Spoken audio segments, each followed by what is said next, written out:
एक घंटा हम डराएंगे नहीं। डॉक्टर्स का एक बड़ा पैनल होगा, वकील भी होंगे, जिनके जरिए आप ये जानेंगे कि कोविड प्रोटोकॉल को कैसे फॉलो करना है।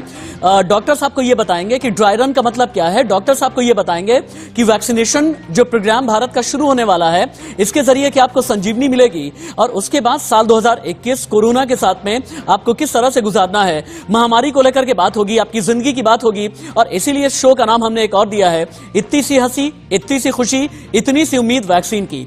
उम्मीद के साथ में शो देखिए, डरने की जरूरत नहीं है। और जैसा कि मैंने कहा, हैप्पी न्यू ईयर नहीं, इसे हेल्दी न्यू ईयर बनाना है, यह संकल्प होगा। संकल्प में विकल्प नहीं होना चाहिए। पहला इंफोग्राफिक गेस्ट पैनल को ओपन कर देता हूं मैं। देश के जाने माने डॉक्टर मेरे साथ में जुड़े हैं, देश की जानी मानी वकील भी मेरे साथ में जुड़ी हैं। इंट्रोड्यूस कर देता हूं मैं। Doctor Rajat, senior consultant, Yashoda hospital. Doctor MC Mishra, पूर्व director, AIIMS. Doctor Arun Pandey, senior consultant, Safdarjung hospital. Doctor DK Gupta, CMD, Felix hospital. Nisha Bant, देश की जानी मानी वकील, मेरे साथ में जुड़ी हुई हैं। आप सभी को नए साल की बहुत मुबारकबाद। A very happy new year, a very healthy new year. आप देश को अच्छा करें, आप देश को अच्छा रखें। आपके कंधों पर बहुत जिम्मेदारी है और इसके लिए मैं और मेरी पूरी टीम आप सभी को सैल्यूट करती है, क्योंकि आप सारे के सारे फ्रंटलाइन वर्कर्स हैं। कहा यह जा रहा है कि कोरोना के नए स्ट्रेन की वजह से 36 करोड़ बच्चों को खतरा है। बच्चों की बड़ी फिक्र होने लगी है और बड़ी बात यह है कि बच्चों के लिए अभी प्रॉपर वैक्सीनेशन की बात नहीं हो रही है, यानी बच्चों के लिए वैक्सीन पर बहुत ज्यादा अभी सफल काम नहीं हो पाया है। तो यहीं पर डॉक्टर डीके गुप्ता को लेकर के आना बहुत जरूरी है। डॉक्टर डीके गुप्ता, एक ऐसे वक्त में जबकि नए साल का हर कोई वेलकम कर चुका है, मैं आपसे बात कर रहा हूं, मुझे सबसे पहले तो यह बताइए कि क्या नया स्ट्रेन बच्चों के लिए बहुत खतरनाक है? अगर ऐसा है तो मां बाप को कितनी सावधानी रखने की जरूरत है, मेरा पहला सवाल है। और अगला ये, जिन वैक्सीन पर काम हो रहा है, क्या ये बच्चों पर भी उतनी ही कारगर है जितनी बड़ों और बुजुर्गों पर? जी, पहले तो आपको बहुत बहुत नववर्ष की शुभकामनाएं। और मैं बताना चाहूंगा कि जो अभी तक जो स्ट्रेन नया मिला है, उसमें अभी जो पता लगा है, उसमें ये पता लगा कि उसका इन्फेक्टिविटी रेट है या ट्रांसमिशन रेट है, वो 50 से लेके 70% तक ज्यादा है पुराने वाले स्ट्रेन से। तो उसमें ऐसा अभी तक नहीं कोई स्टडी में पता लगा कि ज्यादा कॉम्प्लिकेट है या ज्यादा सीरियस बीमारी करता है या ज्यादा इसके अंदर कॉम्प्लिकेशन पैदा होते हैं या मोर्टेलिटी रेट हाई है, तो ऐसा नहीं है। लेकिन अगर किसी भी वायरस का ट्रांसमिशन रेट हाई है तो डेफिनेटली वो एक टाइम पे ज्यादा लोगों को इन्फेक्ट कर सकता है, चाहे बच्चे हो, चाहे बड़े हो, बुजुर्ग हो। तो उन सब में अगर ज्यादा लोग इन्फेक्ट होंगे तो ज्यादा लोगों को हॉस्पिटल की जरूरत पड़ेगी, ज्यादा लोगों में ही कॉम्प्लिकेशन होंगे और डेथ रेट भी उसी रेशियो में बढ़ जाएगा। तो इसलिए बिकॉज का ट्रांसमिशन रेट हाई है, एक ही पैरामीटर है जो हम सबके लिए एक अलार्म की घड़ी बताता है। दूसरी बात, वैक्सीन जो बनी है वो अभी तक जो ट्रायल्स हुए, बिकॉज बहुत कम टाइम में हमने वैक्सीन डेवलप की है, वो सारे ट्रायल्स हुए यंग एज पे हुए, हेल्दी वर्कर्स में हुए, कुछ ऐसे हुए जो कोमॉर्बिड पेशेंट्स पे भी हुए, बट अभी तक जो ट्रायल्स हैं वो बच्चों पे नहीं हुए। लेकिन बच्चों पे ऑलरेडी हम लोग वैक्सीन बनाते हैं, बल्कि भारत देश ऐसा है दुनिया में सबसे ज्यादा वैक्सीन बनाता है, भारत देश ही बनाता है और पूरी दुनिया को सप्लाई करता है, चाहे वो BCG हो, हेपेटाइटिस बी हो, MMR हो, मीजल्स हो, चिकन पॉक्स हो, DPT हो, बहुत सारी वैक्सीन हैं जो इंडिया में बनाई जा रही हैं और जो बड़ी सेफ है बच्चों के लिए। बच्चे साइड इफेक्ट भी थोड़े बहुत उनके होते हैं, वो अच्छे से टॉलरेट करते हैं। जानते हैं, हिंदुस्तान में अगर वैक्सीन है, हिंदुस्तान में अगर होप है, हिंदुस्तान में अगर उम्मीद है, तो कई लोग ऐसे भी हैं जो इसी उम्मीद को कांटा लगाने में लगे रहते हैं। डॉक्टर डीके गुप्ता के पास में चलते हैं, सीएमडी हैं फेलिक्स हॉस्पिटल के। डॉक्टर डीके गुप्ता, भारत में लोग क्या सोचते हैं ना कि अगर संक्रमण की दर नीचे चली गई है, मोर्टेलिटी रेट कम हो गई है, इसका मतलब यह है कि खतरा कम हो गया है और लोगों को तब यह लगने लगता है कि वैक्सीनेशन तो अब आ ही रही है, इम्यूनिटी हमारी मजबूत हो ही जाएगी, एंटीबॉडीज तो डेवलप हो ही जाएंगी, लिहाजा कोरोना के खिलाफ हमें मिल गई है संजीवनी बूटी, हमें पूरी तरह से हमारी शील्डिंग हो चुकी है। लेकिन इस स्थिति में किस तरह से अपना बचाव करना है, अपनों का बचाव करना है? बिल्कुल, ये बहुत अच्छा सवाल है आपका इस परिप्रेक्ष्य में, क्योंकि अभी भी हमारे यहाँ जो पॉपुलेशन है पूरी इन्फेक्ट नहीं हुई है, हार्ड इम्यूनिटी डेवलप नहीं हुई है। बहुत सारे ऐसे लोग हैं जो पॉपुलेशन में जो वल्नरेबल है, ससेप्टेबल है, जिनको इन्फेक्शन हो सकता है। तो ऐसा कोई नया स्ट्रेन आता है जिसका इन्फेक्शन रेट हाई है, ट्रांसमिशन रेट हाई है, वो बहुत जल्दी, क्योंकि हमारा जनसंख्या का साइज बहुत बड़ा है, 135 करोड़ की आबादी है, तो बहुत दोबारा कोई नई वेव ना क्रिएट कर ले। तो इसलिए हम सबको अगले 6-8 महीने, जब तक हार्ड इम्यूनिटी डेवलप ना हो और जब तक सिग्निफिकेंट पॉपुलेशन को वैक्सीन ना लग जाए, अभी नहीं, वैक्सीन आना अलग बात है और लगना दोनों अलग बात है। वैक्सीन की दो डोज लगेंगी, एक जनवरी में लगेगी, एक फरवरी में लगेगी, उसके बाद मार्च में कहीं जाके इम्यूनिटी डेवलप होगी। मतलब इम्यूनिटी डेवलप करने में भी 4 से 6 हफ्ते लगते हैं, तो 3 महीने का कोर्स है रफली इम्यूनिटी डेवलपमेंट होने का। तो इसलिए, और जनसंख्या हम जो सरकार बात कर रही है कि लगभग 30 करोड़ आबादी को ये लोग जुलाई अगस्त तक वैक्सीन लगा पाएंगे। तो उसके अगर 1-2 महीने और बात करें वैक्सीन में इम्यूनिटी डेवलप करने की, तो अगस्त सितंबर तक शायद 30-40 करोड़ लोगों को वैक्सीन डेवलप लग जाएगी और उनमें इम्यूनिटी डेवलप हो जाएगी।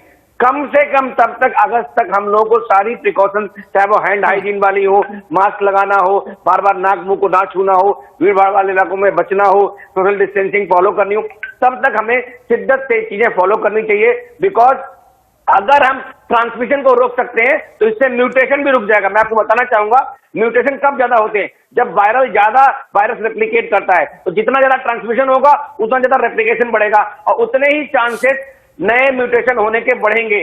म्यूटेशन तो बहुत सारी होती रहती है, लेकिन जितना ज्यादा रेप्लिकेशन होगा चांसेस है कोई ऐसा म्यूटेशन ना हो जाए जिसको हम बोलते हैं जेनेटिक शिफ्ट, मतलब बहुत बड़ा जीनोम चेंज हो जाना किसी वायरस का।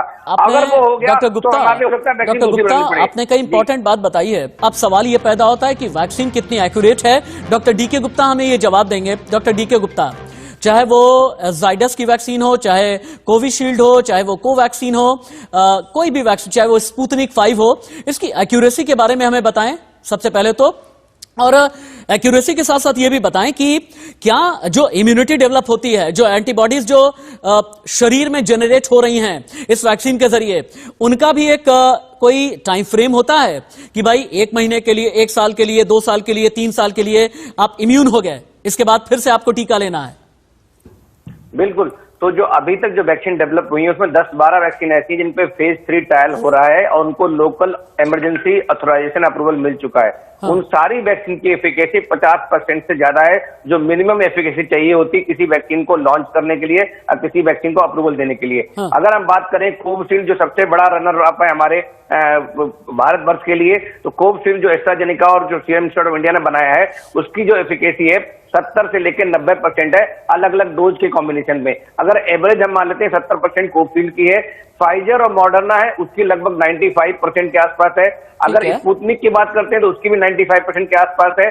अगर हम भारत बायोटेक की जो जाइडस वाली वैक्सीन है, जाइडस को वैक्सीन आ रही है, उसकी भी जो इनिशियल रिपोर्ट्स आई है उसकी भी 80% के आसपास वैक्सीन है जो एफिकेसी है। तो इसका मतलब जितनी वैक्सीन दुनिया भर में डेवलप हो रही है उन सबकी एफिकेसी एक मिनिमम स्टैंडर्ड से ज्यादा है, मतलब 50% से ज्यादा है। और जो हम लोग अभी तक वैक्सीन लगाते हैं हमारे भारतवर्ष में दुनिया का सबसे बड़ा यूनिवर्सल इम्यूनाइजेशन कवरेज प्रोग्राम चलता है। हाँ। उसके अंदर जितनी वैक्सीन लगती है सबकी एफिकेसी 50 से 60% है। ठीक है। हम ज्यादातर वैक्सीन की हमें बूस्टर डोज चाहिए होती है, ऐसा ही हम लोग इसकी मानते हैं जो कोरोना वायरस की, कि हमें मालूम है मोस्ट प्रॉब्ली इसकी हमें एक तो मिनिमम 2 डोज रिक्वायरमेंट है और 2 डोज लगने के बाद 4 हफ्ते के बाद वैक्सीन की इम्यूनिटी डेवलप होगी। उसके बाद अभी स्टडी होनी है, कुछ स्टडी हुई है जो अभी प्रोराटा बेसिस पे देखा गया है कि मिनिमम जो वैक्सीन की जो इम्यूनिटी है, जो एंटीबॉडीज रहेंगी हमारे पास लगभग 1 साल तक तो मिनिमम रहेंगी और मैक्सिमम 2 से 3 साल रह सकती है। तो इसलिए हमें 1 साल बाद या कुछ वैक्सीन में 2 साल या 3 साल पे बूस्टर लेने की आवश्यकता हो सकती है। कोरोना कोई पहली महामारी नहीं है। साल 165 में आया था एंटोनियन प्लेग, 50 लाख लोग पूरी दुनिया में मारे गए थे। जस्टिनियन प्लेग साल 541 में आया, 5 करोड़ लोगों की मौत हो गई।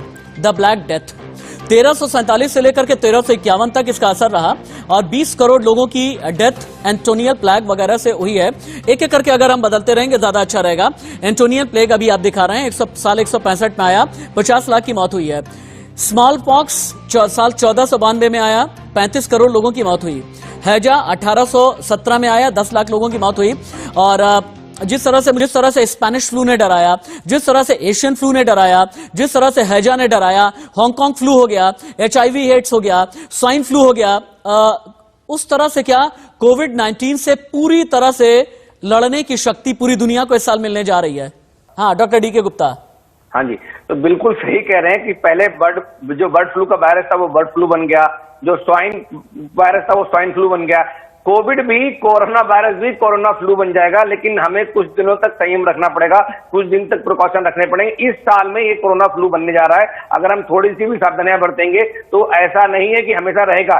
पहले हम किसी बीमारी को कंट्रोल करते हैं, फिर उसको एलिमिनेट करते हैं और फिर उसको इरेडिकेट करते हैं। तो अभी हमें पहले इसको कंट्रोल करना है। जैसे हम पोलियो को इरेडिकेट कर चुके हैं, पूरा खत्म कर चुके हैं जड़ से, ऐसे ही हम स्मॉल पॉक्स को पूरा जड़ से खत्म कर चुके हैं। मीजल्स को हम एलिमिनेट कर चुके हैं, इरेडिकेशन के फेज में है। तो ऐसे ही हर बीमारी बीमारी को हम फेज वाइज करते हैं, इरेडिकेट करते हैं। उसके लिए पहला स्टेप होता है कंट्रोल करना। तो अभी हम सबका फोकस होना चाहिए कंट्रोल कंट्रोल कंट्रोल। और कंट्रोल के लिए सबसे इंपॉर्टेंट है प्रिवेंशन, जिससे हम बीमारी से बच सकते हैं, इसकी चेन ऑफ ट्रांसमिशन को रोक सकते हैं। उसके तरीके वही है। अब हमारे पास वैक्सीन आ गया है, तो वैक्सीन सब लोगों को लगवाना चाहिए। जाति भेद और धर्म से ऊपर उठकर सबको लगवाना चाहिए, बिकॉज वो उनके लिए नहीं है, सेल्फ इम्यूनिटी के लिए नहीं है, बाकी दूसरी सोसाइटी के लिए, कम्युनिटी के लिए भी जरूरी है। डॉक्टर डीके गुप्ता, आपका कोरोना फ्री मैसेज। मैं यही चाह रहा हूं, हम सब नागरिकों को ध्यान रखना चाहिए कि इस साल में हमें कोरोना को कंट्रोल करना है और इस साल को हेल्दी न्यू ईयर बनाना है। और कोरोना को कंट्रोल करने के लिए हमें चाहे वैक्सीन लगवाना पड़े, चाहे हमें मास्क लगाना पड़े, चाहे हमें सारे प्रिकॉशंस लेने पड़ेंगे, हम इस साल पूरे साल लेंगे, अगले साल हेल्दी न्यू ईयर रखेंगे।